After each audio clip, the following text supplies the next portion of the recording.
From Al's Toy Barn, it's the IGN Digigods. Please welcome two guys whose defeat will be Zurg's greatest triumph, Wade Major and Mark Kaiser.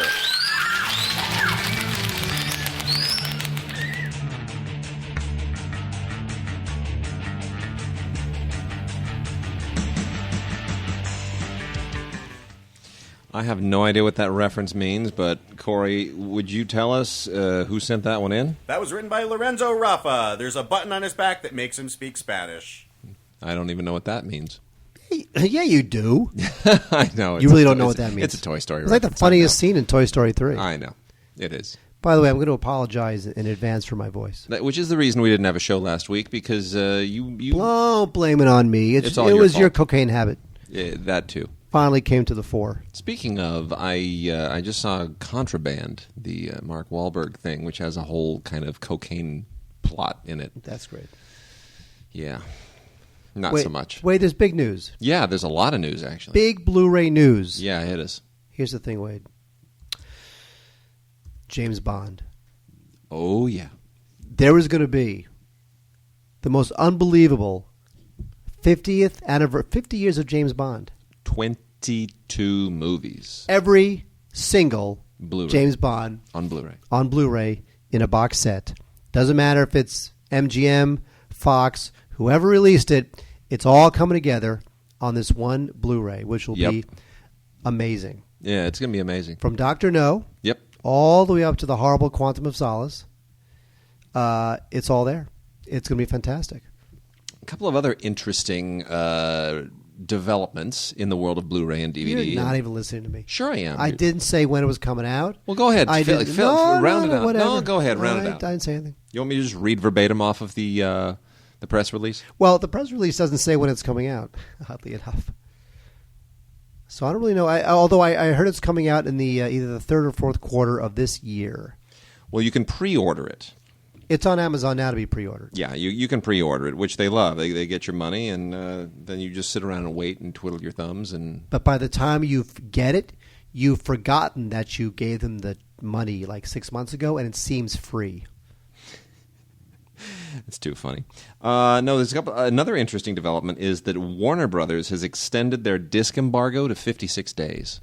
Yeah, well, you know what? Here's the thing. That is really fascinating. Well, it's actually stupid because what's going to happen is all these companies like Redbox and whatnot, the only thing is that they're just going to have to spend more money to get Warner Brothers DVDs and Blu-rays. True. Because, Redbox can just, frankly, almost just go to the store and buy 50 of them. Which is the other interesting development as well, that HBO is yanking their licensing agreement with Netflix.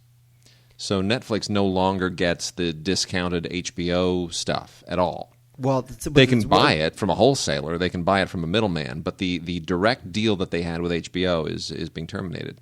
So really, you have Netflix having to go to a middleman for HBO product and spend a lot more money. Yeah, for HBO product for one reason, and MGM product.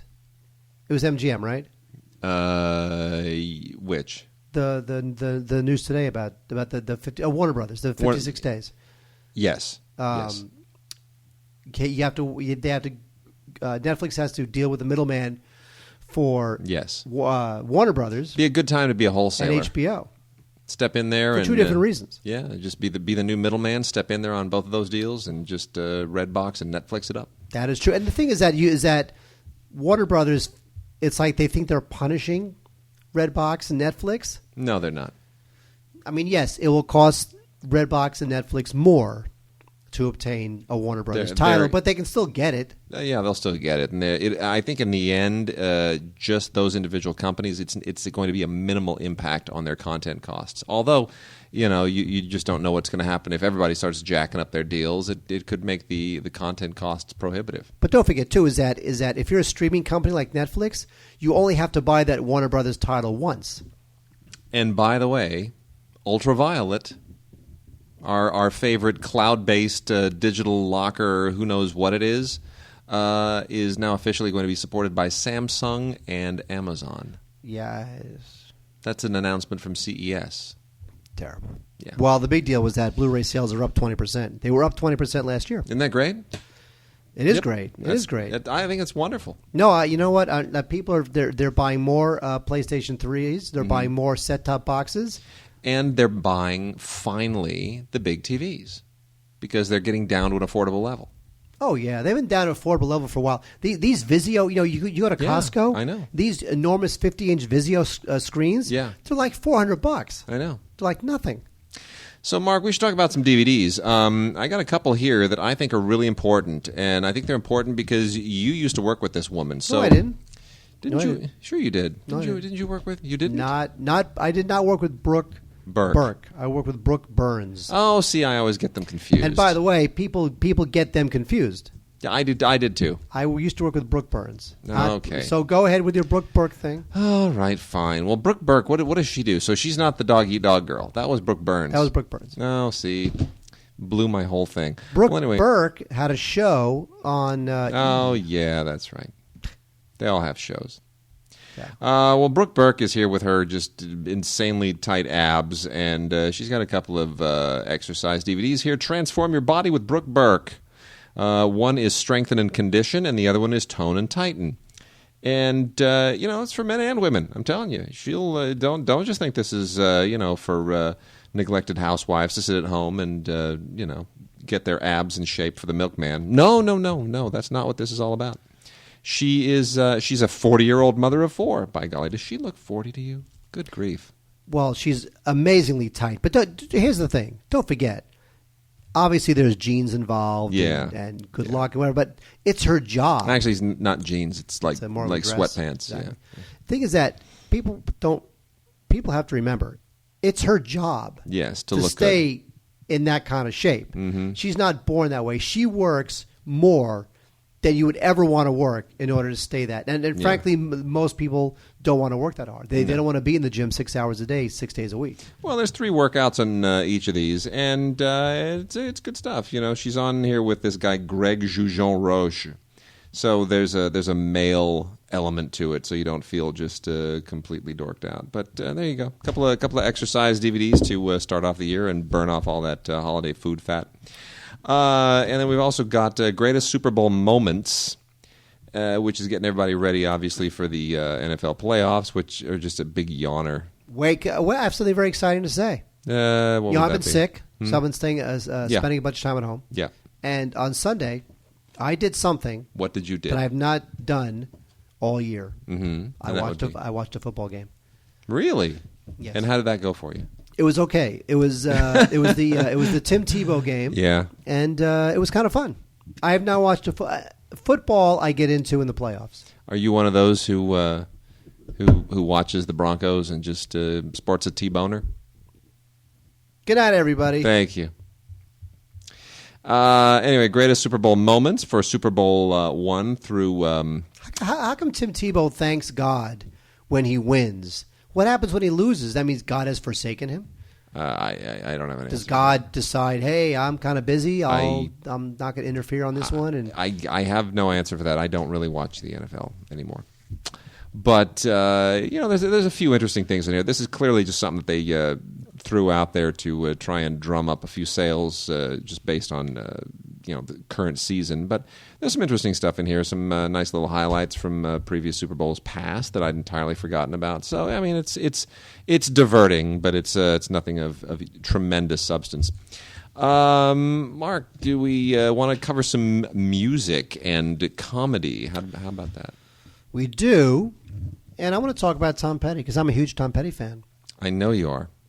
Good old all-American roots rock. Yeah. Love the Tom Petty. He's not a good-looking guy, but he's a great musician. He is probably the ugliest man in rock and roll. But he's just such a great musician. If you took there are 2 ugly men in rock and roll. Well, here's the thing. Rock and roll generally is filled with ugly people. Larry Bird? No. Tom Petty and Geddy Lee. Oh, geez. From Rush. Yeah. If those 2 had a child, it would have to be aborted in the hospital by the doctors. Nothing good will come of this. I'm going to abort this child. That's true. Anyway, this is called Tom Petty and the Heartbreakers Live in Concert. This is a Blu-ray. And it's good stuff. Very stylishly shot, and they sing all their classic songs. The only thing is that the drummer, Lynch, his last name was Lynch, he has since left the band. He's not been with the band for a while. That's and they a have bummer. Yeah, this other guy, Steve Ferrone, doing drums. He's fine, but Stan Lynch was like the original Heartbreaker drummer, but he's kind of gone. All right. But still, even though Stan Lynch isn't there, they got all the great songs here. They got also a couple of Traveling Wilbury songs, which I really like. There's about 15, 20 songs on here, and they're great. I love, you know what, these guys are classic. I like the Traveling Wilburys. That was just, I'm so sad that doesn't exist anymore. Well, two of them died, I know. That'll do it. Yeah. So anyway, it's a Blu-ray. It looks good. Like it a lot. This is good stuff. Tom Petty and the Heartbreakers live in concert. Swank. I like Chris Isaak. And this is Chris Isaak live in concert and Greatest Hits live concert. Chris Isaak, of course, is, most famous, not for his music, but for his appearance in Twin Peaks. Right? Okay. Sure. Okay, sure. You say so? Why, right. No, not at all. No, 2 concerts on here, and they're both great. And Chris Isaak is just, he's got that cool style. It's kind of like, it's like kind of 50s rockabilly pop, folksy rock and roll thing. It's with a little bit of country. It's his own cool. deal. He's very much like Dwight Yoakam. He's almost like a mainstream Dwight Yoakam. Very, very good point. Our friend Dave is good friends with Dwight Yoakam. That is very true. He produces a lot of his videos. No, there's a lot of great stuff on here, and Chris Isaak is just terrific live, and this is on Blu-ray, so you get really, really good lossless audio. You can just turn it on and turn the TV off and just let it roll through the receiver, and you'll love it. A lot of songs here I had never heard before. Obviously, Wicked Game is the one that everybody always zeroes in on, but Diddly Daddy is a terrific song. He does a great rendition of Only the Lonely that is just to die for. San Francisco Days is a really, really good song, too. And Baby Did a Bad, Bad Thing, we've all heard, but boy, it's really cool live. And then... finish off the music, and then I'll get into the comedy. Maybe I will. Ringo Starr at the Roundhead. Ringo Starr and the Roundheads. This I liked a lot. I love Ringo. Well, Ringo Starr, this is solo stuff. This is all of his solo stuff. He's got a backing band called the Roundheads. They shot this in... Does it have Caveman on it? Huh? Is Caveman the movie on this? Oh, my God. I love Caveman. Dennis Quaid and Shelley Long. They shot this. It was a one-night-only deal. Bach. Oh, shut up. It was a one-night-only deal in Illinois, and there's a lot of great songs on this thing, a lot of solo stuff, and a lot of Beatles stuff, Octopus Garden, I Want to Be Your Man, Yellow Submarine, Little Help from My Friends. It's just terrific. It's really well shot since it's new stuff. Sounds great. It's on Blu-ray. It's Ringo Starr and the Roundheads. Good stuff. But the irony is none of them have round heads. They're more oval. Yeah, exactly. We got a couple of comedy DVDs here, and weight factors into both of them. And I'll tell you why. Gabriel Iglesias presents Stand Up Revolution. Fluffy's back, and he brought his friends. Now, Gabriel Iglesias is one of the portly comics. There's a few of them. And he's one of the portlier ones. And I think he's hysterical. I just love... He does things with his voice that just absolutely wipe me out. And this is great. This is really, really fun. It's not just Gabriel Iglesias, obviously. It is about 40, 45 minutes of material that he does, and then about a good baker's dozen worth of other guys who show up, and it's good stand-up comedy. It's really fun stuff. That's from Paramount. And then even better is Carlos Mencia, New Territory. I know a lot of people don't like Carlos Mencia, but you know what? He's leaned up. He's lost weight. He lost a lot of weight. He lost a lot of weight, and he looks great. This was a Comedy Central special. Yes, and it's good. He unveiled his new... The guy lost 70 pounds. I know. It's incredible. He looks amazing. I mean, he could be like a movie star now.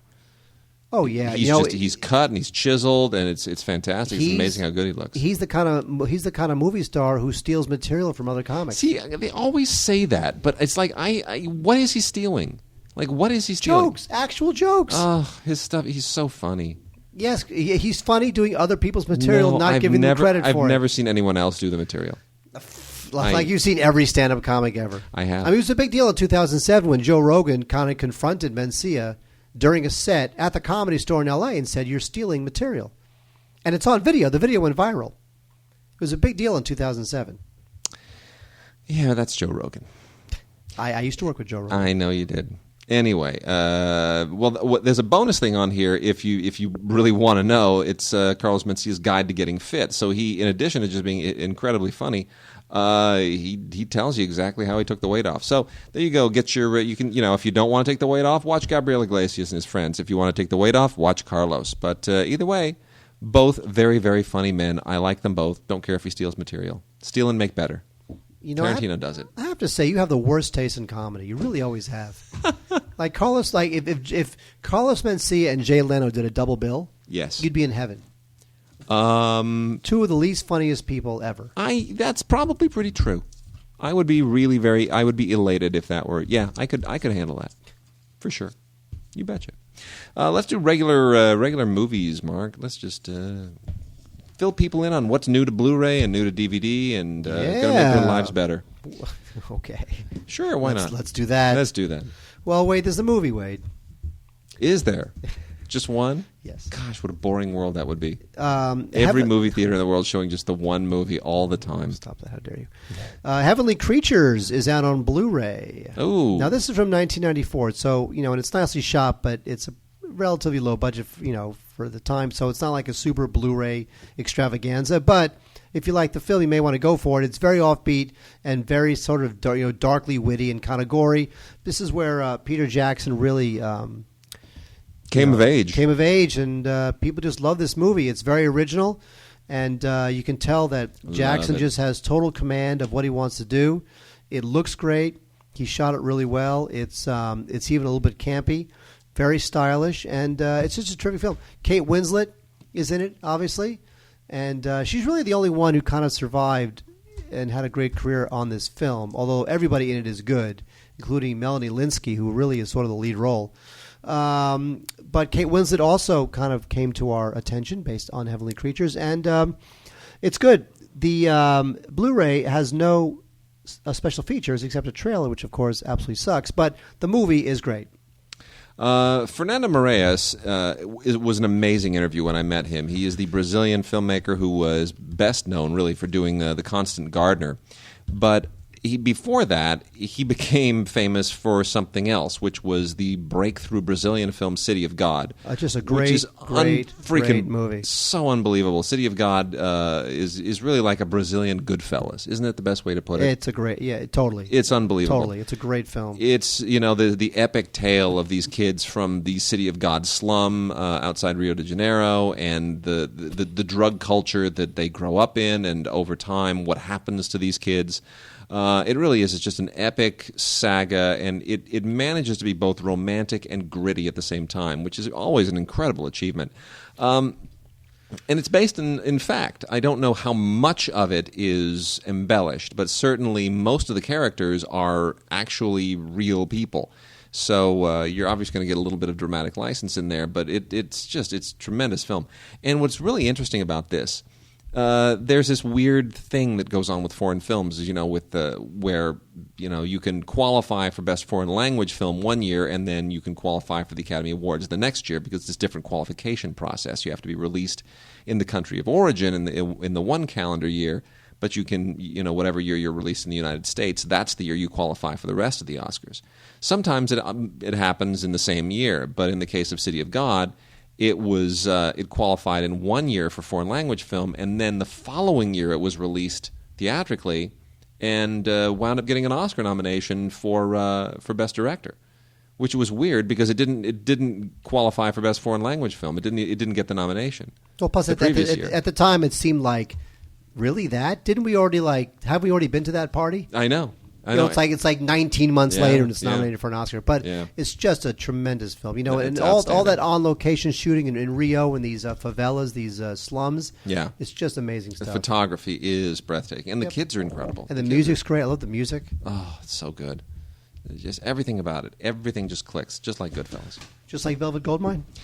I'm kind of mixed on Velvet Goldmine. Yeah, but, so am I. It's the Todd Haynes movies all kind of have the same problem, except to varying degrees, which is that he's an avant-gardist, he's an experimentalist, and he's a stylist, but he's not a narrative guy. And so the movies always look good. They always have really nice stylistic flourishes. There are always moments that are very memorable and but somehow narratively they don't always hang together. Far From Heaven did, but this one, it's kind of all over the map. But weren't you absorbed in the idea of a rock star who fakes his own suicide? Oh, totally. And then the Christian Bale plays the reporter who has to go find him. But it's Citizen Kane. That's the problem. Well, and then it has it's basically a Citizen Kane structure, and with kind of a glam rock. I think Velvet Goldmine came first. Yeah, maybe. But I'll tell you though, what a great cast: Ewan McGregor, Jonathan Rhys-Meyers, Christian Bale. It's a tremendous cast, and Jonathan Rhys-Meyers is awesome. As well, he is. Did we talk about last time? I think we did, but we may have missed it. I did not notate it. We did, and I said that it actually wasn't. It's not a great film, but it's not a piece of junk. And really, that's high praise. Yeah. It's got a good cast: Keira Knightley, Sam Worthington, Eva Mendes. I have to say regarding Keira Knightley, it seems like Dangerous Method has fallen off the map in terms of Oscars. It's just not going to happen. No, it's not going to happen at all. No. She's just terrible in it.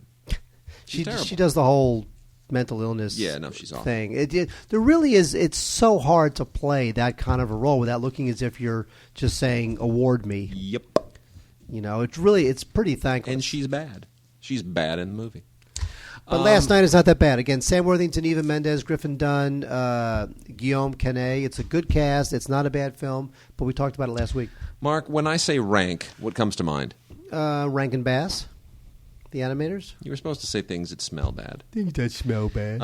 The ongoing Rank collection releases from VCI are just tremendous. Rank made some of the best films that came out of the UK for quite a period of time. And most people associate Rank with like the 1950s and whatnot. They kept going right on into the 70s, and there are a lot of tremendous releases. I'm just going to blow through a lot of these because it's too much to really dedicate too much time to. But we talked some weeks ago about the Doctor films and what a great series this was, and how popular it was. Dirk Bogarde stars in most of them. They came out previously, but now we have the complete Doctor collection, and it's all in one really cool little, relatively modest boxed set single case. Doctor in the House, Doctor at Sea, Doctor at Large, Doctor in Love, Doctor Distress, Doctor in Clover, and Doctor in Trouble. And as if that's not enough, we now have the Rank British War Collection.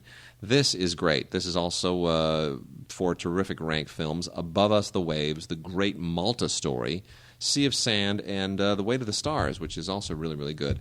But Malta Story is, with Alec Guinness, is just a great, great film from 1953. You can't get enough. Sea of Sand is one a lot of people have not seen, which I would also recommend. That's from 1958. And The Way to the Stars, which is probably my second favorite one, is one of those better pilot movies that came out right at the very, very end of World War II. And as long as we're on the subject, Reach for the Sky, starring Kenneth Moore, Lyndon Brooke, and Muriel Pavlo. And this is another really, really cool pilot movie from the Rank Studios. Oh, this isn't just a pilot movie. This is about a pilot who loses both legs in World War II. Yes. So it's cool. It is cool. It's a good movie, actually. It's a very, very good film. And this was made in 1956, so it's still right in that perfect Rank period. Directed by the great Lewis Gilbert, who also wrote. And Lewis Gilbert scarcely made any bad films. I mean, he really had a great run. Just an absolutely terrific director. One of the more controversial Rank films was Flame in the Streets. And John Mills anchored this, but this kind of makes it's not even a John Mills film. John Mills is like the main movie star in it. What this is the kind of film that they wouldn't even put Sidney Poitier in the United States. Really, a lot of people have suggested that this somehow was an inspiration to create Guess Who's Coming to Dinner. They even put that on the box. I would disagree. This takes place in the grittier part of London, and it is about an interracial affair, an interracial relationship. And it really pushes a lot of buttons. It doesn't pull any punches, and it's the kind of film that I think would have been nice to see Hollywood make during this period instead of all of those sort of sanctimonious Sidney Poitier movies where he's all those Stanley Kramer films. Oh, my gosh. I've soured on Stanley Kramer. I've decided. Yeah, but you and I have soured on Stanley Kramer for other reasons, too. which we won't get into. That is correct.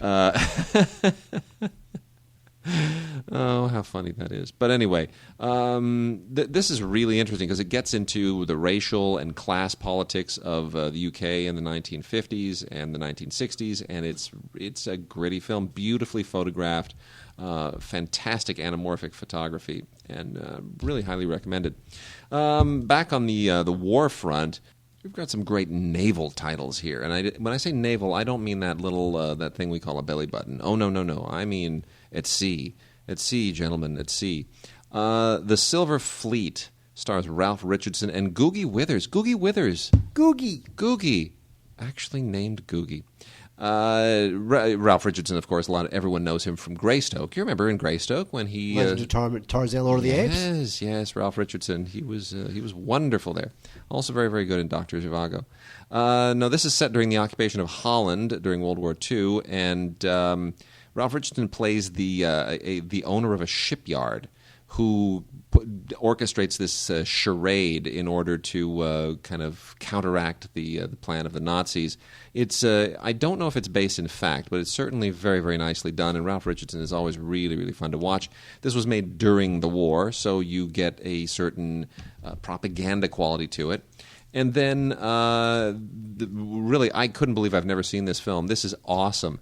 The Riddle of the Sands. You know who's in this, Mark? Oh, Steve Martin. This is a film of the 70s. You know that because it has Michael York and Jenny Agutter. Oh, the re-team. The total re-team from Logan's Run. Isn't that great? Jenny Agutter was hot in Logan's Run. Gosh. She wore that little sheer white thing. It was awesome. Oh, my gosh. Jenny Agutter is so wonderful. That's our childhood. We flash back to that every once in a while. We're lame. We really are lame. No, this is based on a novel by Erskine Childers, someone else I've never heard of. And this takes place at the turn of the century, and it's all about the yachting just in the North Sea area. And there's a weird kind of a maritime plot to invade England involved, and it somehow ties in with the Kaiser of Germany, and it's kind of silly, but it's a lot of fun. And basically, just see it because of Jenny Agutter, because Jenny Agutter is amazing, and she's still alive, isn't she? Oh, yeah. Is she still delicious? No, she's too old to be delicious. I'll bet she's still delicious. I'll bet she is. Seriously. Anyway, really, that's a fun film. She was born in 1952. Well, there you go. So that makes her, I don't know. I'm not good at math. 58 or something, or 50? 60-something. 60-something. Makes her, almost 60, 59. So she was... Logan's Run was in 76. She was born in 52. So when she was 24 in Logan's Run. So awesome. Love her. But you know what? But don't forget, 5 years earlier, she was in Walkabout. Yes, true. Basically almost naked. I love her in Walkabout. And finally, Dirk Bogarde, who of course was in the Doctor collection. This is a separate thing. This is the Dirk Bogarde collection, which is Campbell's Kingdom, Penny Princess, Simba, and Agent 8 3/4. It is an awkward collection of films that span the 50s and the 60s. But Dirk Bogarde's a terrific actor, and if you love Dirk Bogarde, you're definitely going to want to get this. But the films don't really go together. Campbell's Kingdom and Simba are the two that most people tend to kind of zero in on. Penny Princess, I'd entirely forgotten that it even existed. It's a nice little confection, and Agent 8 3/4 is a rather sad attempt to do a kind of a James Bond satire knockoff back in 1964. So, whatever. There we go. Mark, why don't you tell us about the re-release of Alex Cox's Highway Patrolman, since it's a movie that I don't particularly have a great deal of fondness for. Why not?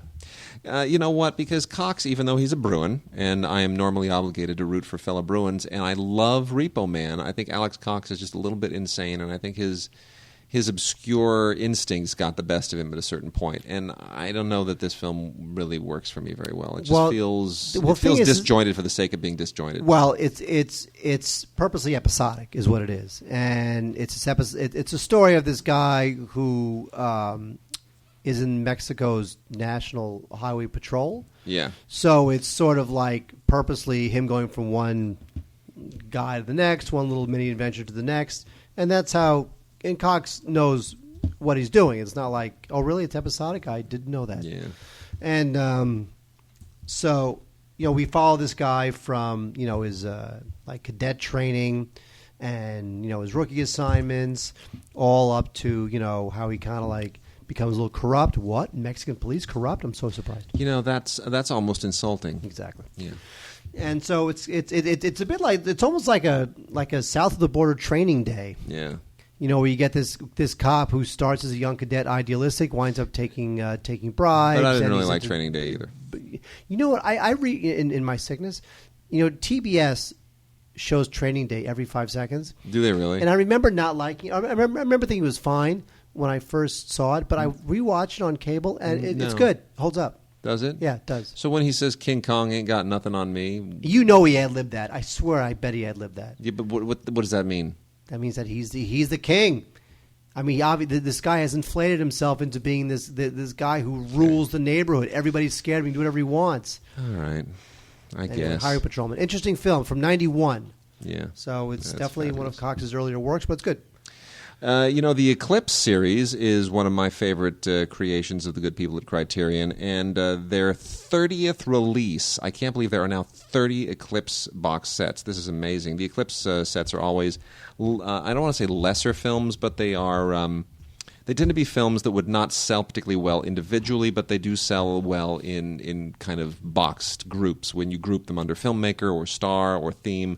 And the latest one is really interesting. I never would have expected them to do this. No extras here, but really interesting films. This is Eclipse Series 30, Sabu! Exclamation point. Now, if you don't know who Sabu was, you are missing out. In the 1930s and 40s, there was this... Are you okay? I did that just for you. Thank you. Boy, you still are sick. Do I really want to be in your presence? I'm not contagious. My doctor said I'm not contagious. Yeah, that's... I saw the Soderbergh film. I know how that goes. Oh, you saw Haywire? Oh, jeez. Do we have to talk about that? I thought you comes meant out. Haywire. Yeah, no.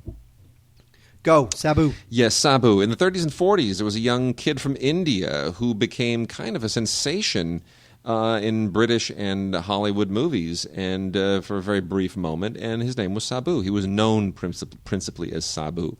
Kind of a peculiar phenomenon for the period, but he wound up in 3 films in particular that are included in this box set: Elephant Boy, The Drum, and Jungle Book, the original Jungle Book live action in which he plays Mowgli.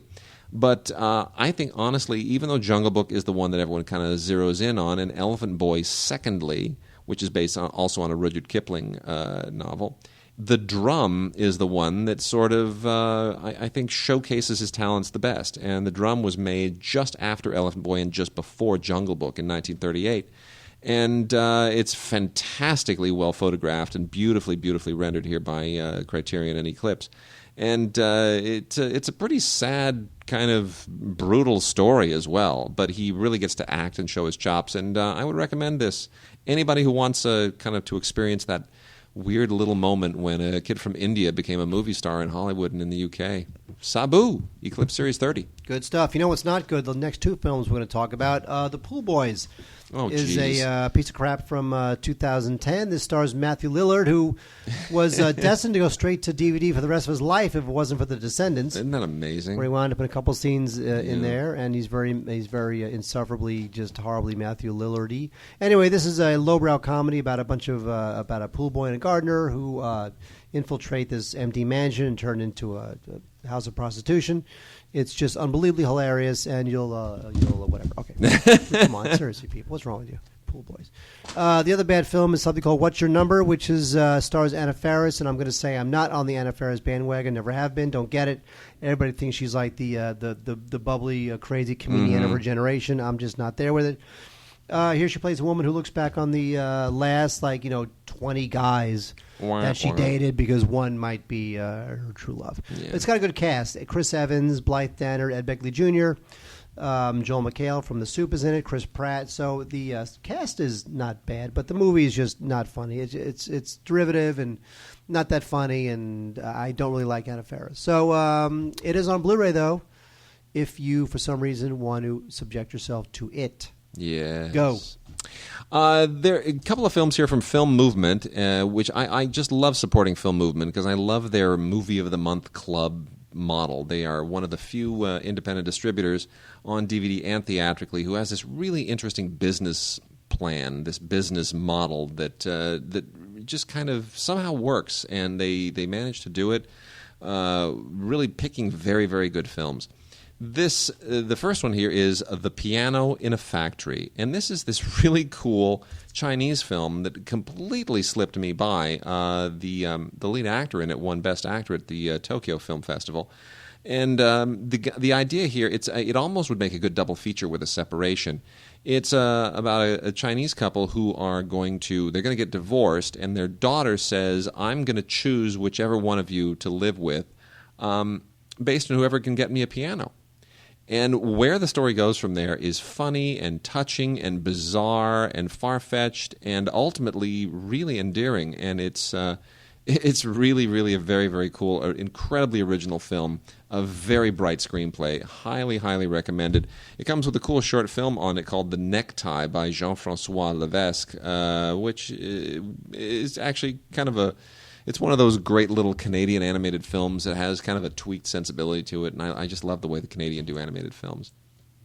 Oh, because you loved. No, wait. Was A Town Called Panic? Was that? No, that was French, right? That was French. That was not Canadian. Yeah, it wasn't French Canadian. It was just French. Yeah. The Human Resources Manager is the other film movement title we've got here. This is really a very, very impressive film, directed by Aaron Rickless. And Aaron Rickless is the Israeli filmmaker who previously did Lemon Tree and The Syrian Bride, both of which are very, very good. He's not made a bad film yet. He's kind of a festival darling. He also hasn't made a really commercial film yet, which is unfortunate that none of them have sort of soared. But the Human Resources Manager is quite good. It's definitely on par with the two previous films. I'd say it's better than The Syrian Bride, maybe not quite as good as Lemon Tree, mainly because Lemon Tree has just such a powerful political message to it. But this one's a little bit political as well because it involves a suicide bombing, and it centers primarily around a guy who runs a bakery in Jerusalem. And it's fascinating because it brings certain social aspects of the political situation there down to a human level, to an everyday baker's level.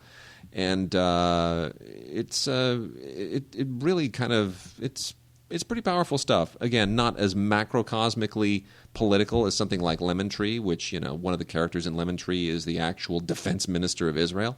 But the way this kind of gets inside everyday life and how the conflict there affects ordinary people is very impressive. Short film on here from Hungary, a cool little 5-minute movie called Tell Your Children, which is really, really pretty cool and kind of chilling at the same time. So check that out, Human Resources Manager from Film Movement.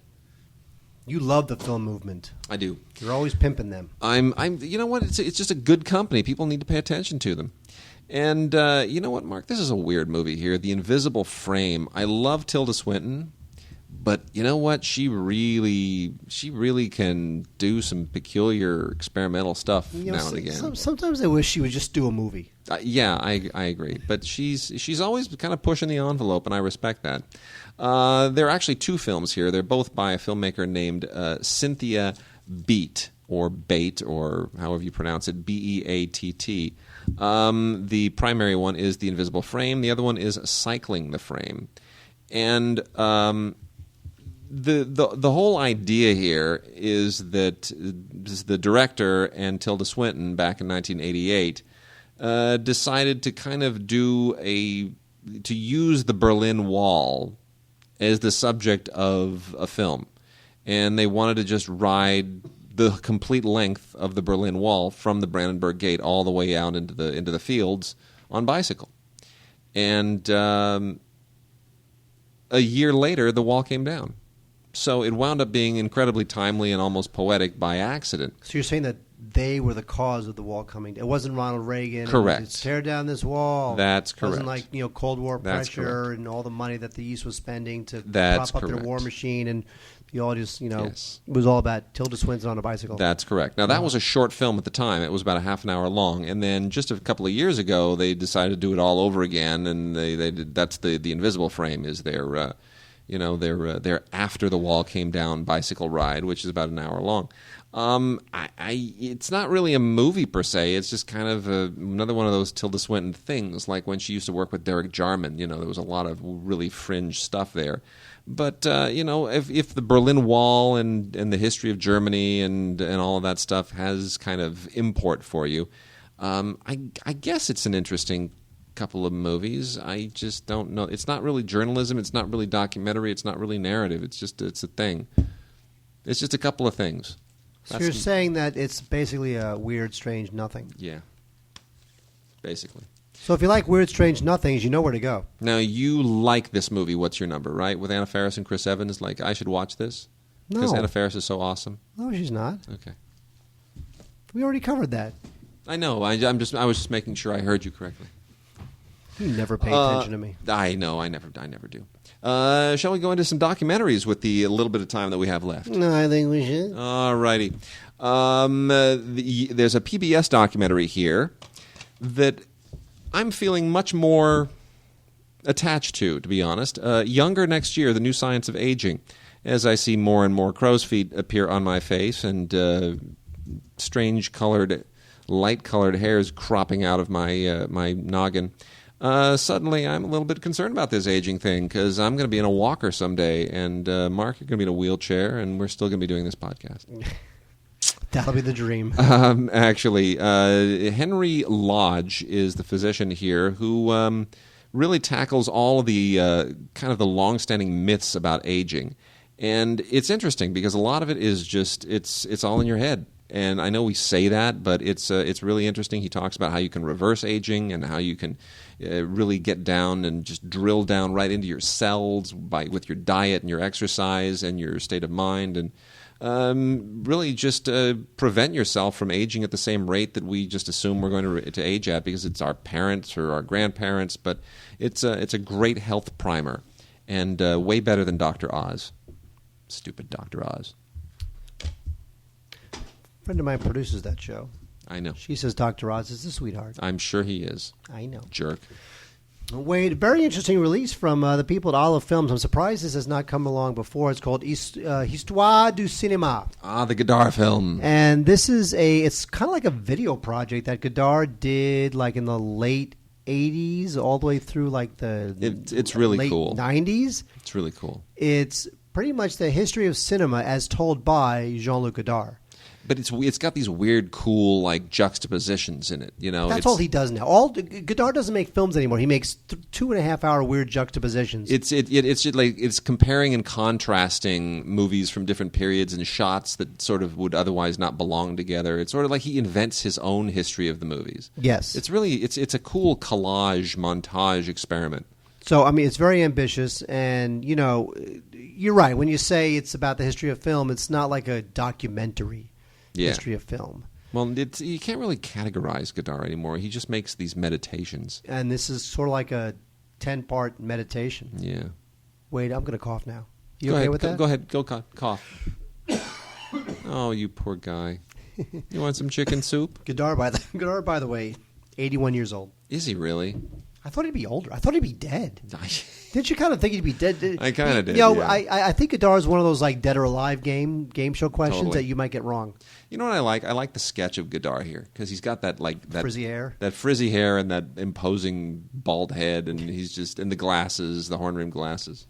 The thing with Godard is that because he's still active and still makes films. I know. You wish that his films would be not just these weird experiments in sight and sound and editing. Very true. Like Godard, get a couple of actors. Bring Catherine Deneuve and some French dude, and make a movie. Yeah, but he doesn't do that. He doesn't do that anymore. He really doesn't.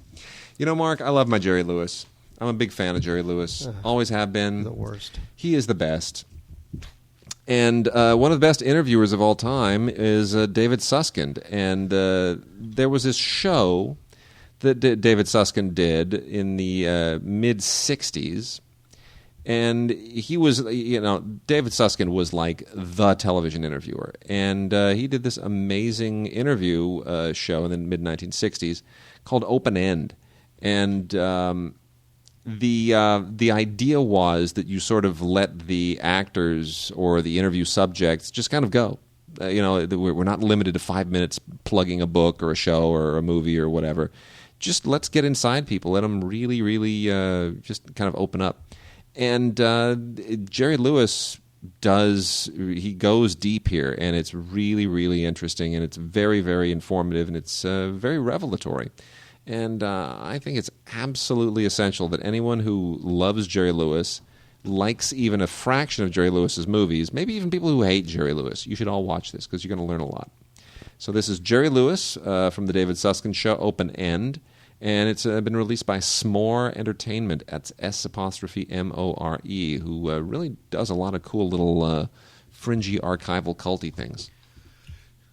Wait, on Blu-ray is a wonderful documentary, and when I say wonderful, that might be a poor choice of words, but it is great, Vietnam in HD. Now, this is sort of a History Channel sequel to World War II in HD, and what Vietnam in HD is, it compiles a bunch of color footage of the Vietnam War shot by soldiers. Yes.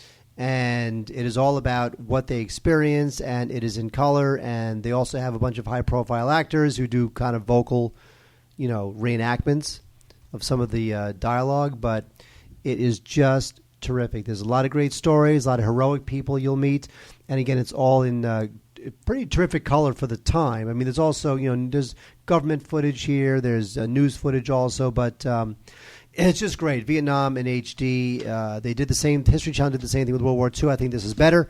Vietnam in HD.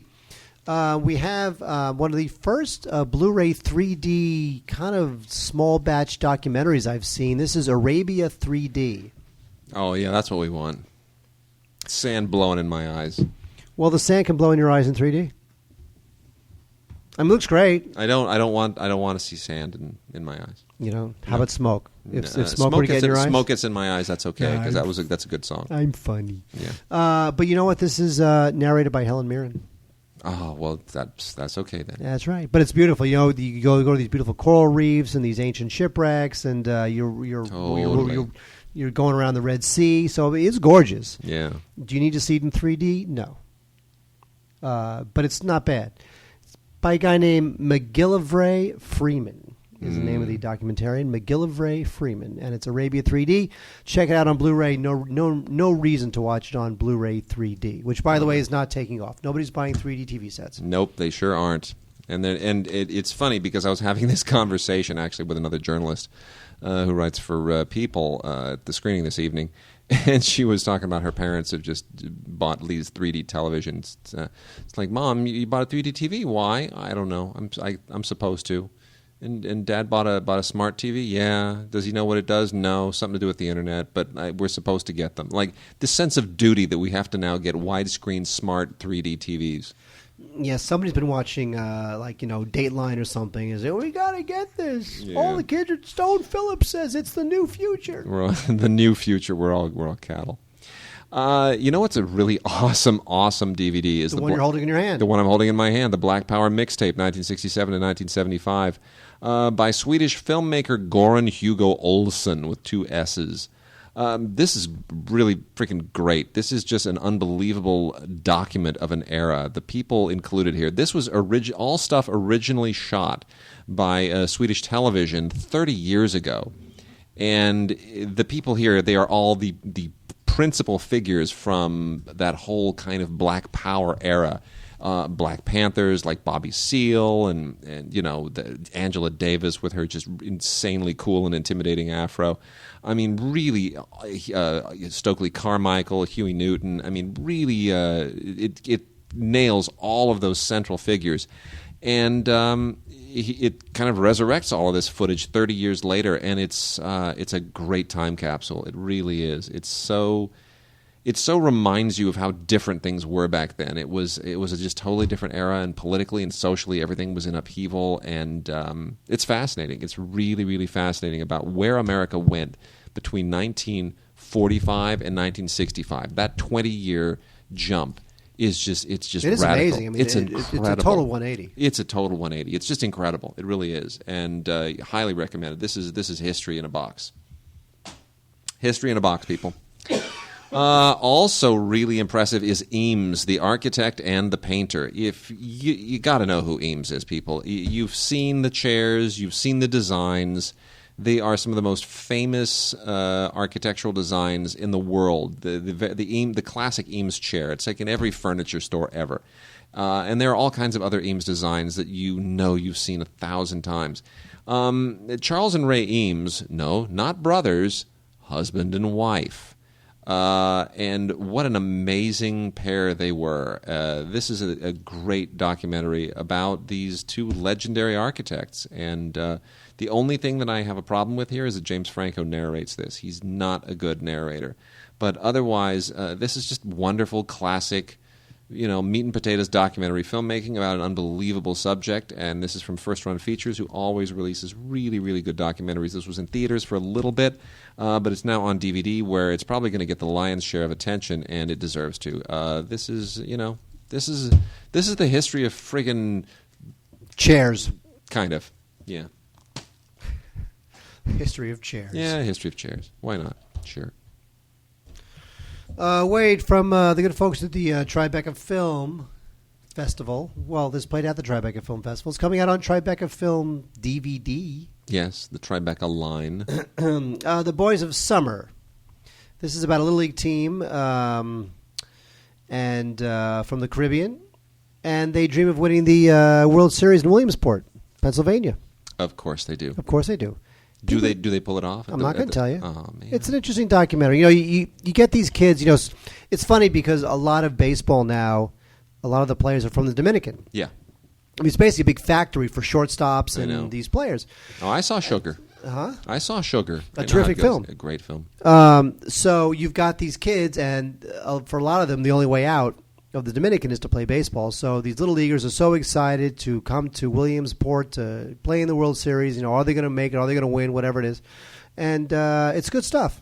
It's good stuff. I think there's better baseball documentaries out there. But if you want to get a sense of, what it takes to make it in baseball when you're in just like a horrible third world environment, yeah, then Boys of Summer is a good way to go. Yeah. So good cool. stuff. Cool groovy.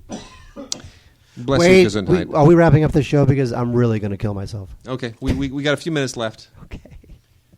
We want to inform our listeners as much as conceivably possible. Okay, fine. Just a few more titles here. Swastika from Kino is a deeply, deeply disturbing movie. I don't know that it is. They declare this in their little press materials here. The most controversial documentary about Hitler ever made. I don't know that that's true. I don't know that there are any documentaries about Hitler that are controversial, unless they're going to show him as a lovable... Be all happy, smiley? Well, that's what this kind of does, actually. This has home movie footage that was, from Berchtesgaden, where he and Ava are frolicking and laughing. Hitler loved dogs. Hitler loved dogs, loved animals. He was a vegetarian.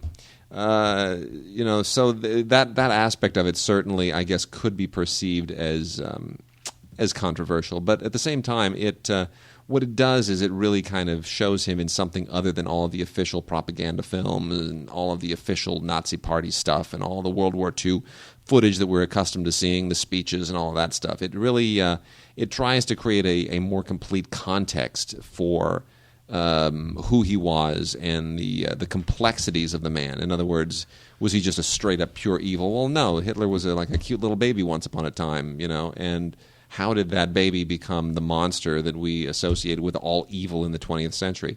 So to that extent, I think it's not the most controversial Hitler documentary ever made, but it's certainly a crucial one that has to be added to the body of work that already exists. And most importantly is the producer of this, and that would be, or the co-producer of it, that would be David Putnam. Now, the director, Philippe Mora, is a really talented filmmaker, but David Putnam has a history of, of course, producing things like Chariots of Fire and The Mission. He's a legendary producer, and so you definitely feel David Putnam's hand at play here. This is definitely a film of great import that he wants to make a difference with, and he does so. The Killing Fields as well, another Putnam film. So, you feel his sense of the important here, and for that I'm grateful. But again, it belongs with other Hitler documentaries, not in place of them. So, Says you. Says I. The First Grader is an interesting film about. It kind of takes place in this remote mountain school, like it's an elementary school in Kenya. Mm-hmm. And in the film, all these children are trying to kind of, like, the Kenyan government gives away free education for lucky kids. And in the film, there's a bunch of new applicants, and he wants a free education. And the amazing part is this kid who wants the free education that the Kenyan government gives away is in his 80s. But he wants to learn how to read. He's never learned how to read. He's in his 80s, and he wants his free education. So it's a story about the Kenyan education system. It's a story about this heartwarming, young at heart man. And, it's pretty heartwarming, You got to kind of put your cynicism away, which is hard to do nowadays. But the performances are great. It's very uplifting. It's a little melodramatic, but it's kind of nice. The First Grader, based on a true story. Interesting. Worst in show, Mark. I don't like that title. I'll tell you why. Why? Because years ago, I was pitching a show called The Worstminster Dog Show. Oh, really? Yes, the search for America's worst dog. And at times it was called... Did you use that dog? No. Okay. Well, at times... See, this is my show. Yeah. At times it was called the Worstminster Dog Show, and at times it was called Worston Show. And it was all about the...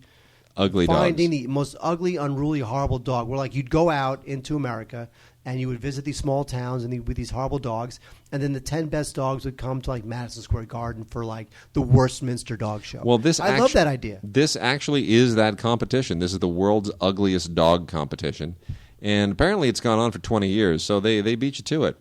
But these dogs are absolutely. I mean, I don't want to say these dogs are ugly, but they're I don't ugly. want to say these dogs are ugly, but They're ugly. They are just revoltingly ugly. I mean, they're like all dogs are cute on some level, but some of these dogs you kind of you want to wear sunglasses when you watch this. Is it for everybody? I don't know. There's a certain. I feel bad at a certain point watching all these ugly dogs, and it feels like you're just taking advantage of them. But then again, they don't really care. They're dogs. As long as somebody pets them, they don't know they're ugly. Stupid. There are outtakes on here and a director's commentary as if it really needs it. And then there's this ugly dog ice cream commercial that actually made me laugh. So there we go. That's it. That's what we got for this week.